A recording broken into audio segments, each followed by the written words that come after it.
starts right now. Breaking tonight, a multi-car crash shuts down a road in Catoosa County. It happened at the intersection of South Cedar Lane and Cloud Springs Road. Catoosa County deputies tell our crew on scene the driver of this black Mazda sped up a hill and hit one car, causing a chain reaction crash of 4 others. Deputies say the driver was arrested and hurt, and several others were taken to the hospital. We're working to learn more information. A community comes together to help a man injured in a hit and run. No one has been arrested since a Dalton man was knocked off his bike and badly hurt. Brittany Martin shows us how one local business is stepping in to help.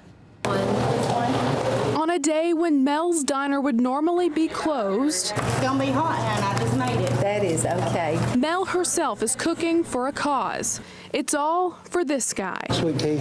Danny Messer is a regular here, so when he was hit by a car while on his bike a week and a half ago, Mel wanted to help him out. He received his hospital bills, which was over $23,000. Messer rides his bike everywhere. On that day, he says an SUV was swerving and clipped the front end of his bicycle. He can't believe it happened to him, but the pain is a reminder. My neck's still real sore. I still have bad headaches. My teeth are still broken in the front. My nose is still broken. Messer says he saw a Hispanic woman driving the car and that she was on her phone. Mel hopes today's event will help spread the word. That she'll have, a heart and everything and stuff, and know that she done wrong and everything, and she'll come forward and do the right thing. I mean, it could have been one of her family members. For now, Mel will keep taking donations. She says many people have stopped by to help. Danny overwhelmed by the support. Bless each and every one of them. I mean, it's not every day. I mean, people do stuff like that. They say some people don't have time to do it, and some people make time. They go out of their way to do it. In Dalton, I'm Brittany Martin. Mel says once they're able to help Danny pay his medical bills, they want to help him and his wife get a new car. Well, our plan for Monday in the weather, 68 degrees at 8, at noon 82 and 88 at 5. Another day of sunny skies, and even though very warm, it's still slightly below normal, and the humidities will be low. The winds won't be quite as high, so a beautiful day coming up for Monday after lows tonight that are in the low to mid 60s across our area, and we'll talk more about those temperatures. Will they be getting a little higher as we go through the weekend? When's our next chance of some showers and thunder showers? It's all in the 7-day. We'll talk more about that here in a few minutes, but we'll go back to Alyssa right now.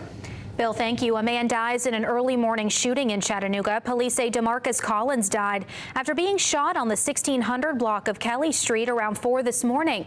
Alex George spent all morning there as police cased the scene. Officers investigated this scene on South Kelly Street late into the afternoon after a 4 a.m. shooting.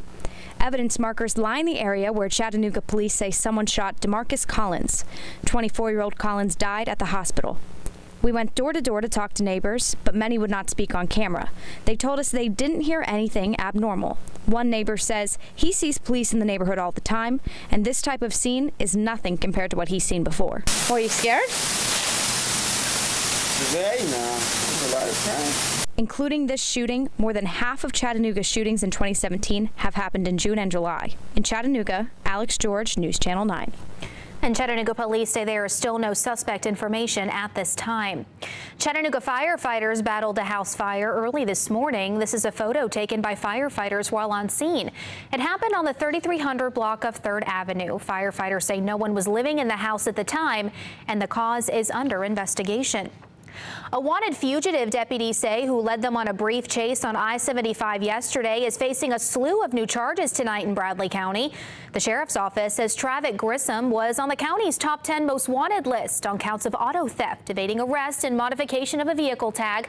Tonight, spokesperson James Bradford says he's now facing charges of possession of stolen property, evading arrest, simple possession of methamphetamine, among others. Deputies say Grissom wouldn't stop on I-75 yesterday after deputies tried to perform a traffic stop. He eventually stopped a few miles later. Tax-free weekend in Tennessee comes to an end tonight. People bought clothing, shoes, computers, and school supplies, all without having to pay sales tax. But it's not just big box retailers cashing in. Alana LaFleur shows us how some local businesses are using the weekend to their benefit. Alana. Alyssa, lots of shopping this weekend and lots of saving. With more money in their pockets, some people stocked up on extra items.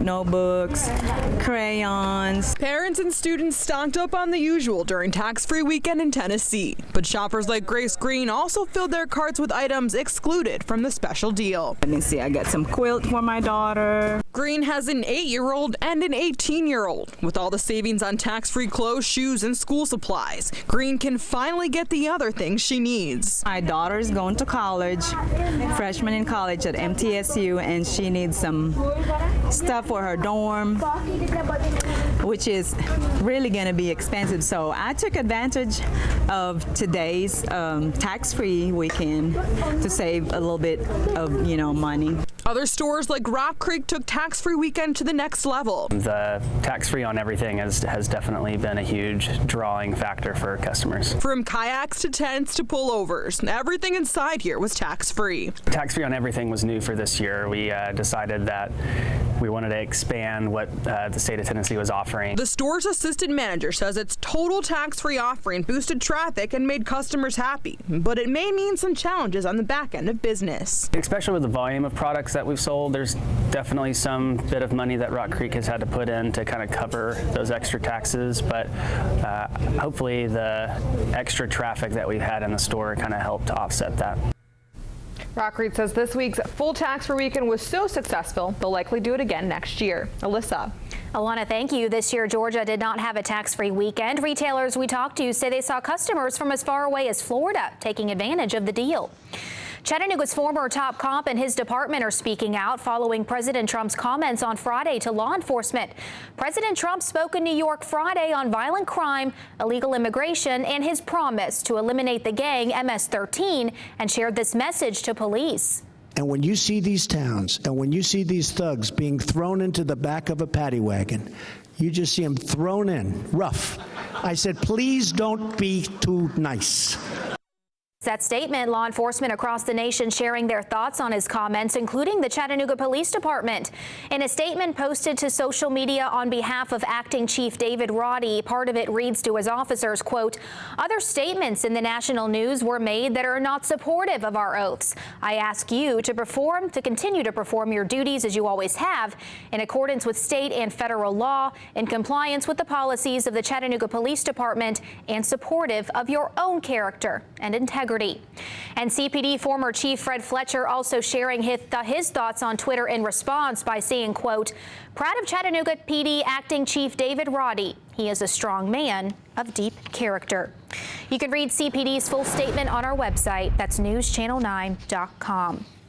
Now to the White House and President Trump with a big week ahead. He's attempting to restore law and order to his staff with a cabinet shakeup amid growing concerns overseas. Here's ABC's Brian Clark. Yet another changing of the guard as retired General John Kelly officially replaces Reince Priebus Monday as the president's chief of staff. The White House hoping to turn the page after one of its most chaotic weeks to date. He brought Kelly in for the same reason he brings in successful businessmen and he brings in other generals. He likes people who have accomplished things, who've been successful in other realms. The new chief trying to calm the waters inside the White House as tensions grow overseas. President Trump is set to sign new Russia sanctions approved by Congress despite his own objections, and the Kremlin already retaliating. Vladimir Putin announced the expulsion of hundreds of U.S. diplomats, the largest forced reduction at the U.S. Embassy in Moscow since the Russian Revolution. Meantime, mounting tensions with North Korea. Kim Jong-un launched his second intercontinental ballistic missile this month, saying his arsenal has the power to strike the United States mainland. In response, a show of force from U.S. warplanes as they flew over the Korean peninsula in a 10-hour mission. This is here. They've been barking wolf about this. Well, the wolf is at the door. This is a very real threat to the United States. President Trump pointing the finger at China, tweeting, they do nothing for us with North Korea. We will no longer allow this to continue. The president wants China, which has more direct influence on the regime than any other country, to apply more diplomatic pressure. Brian Clark, ABC News, New York. Reince Priebus resigned from his position last week. Recognizing the signs of human trafficking, what experts say is making it easier for prostitution and sex trafficking to flourish, and the new effort to try and stop it. That's coming up after Bill's Storm Track 940.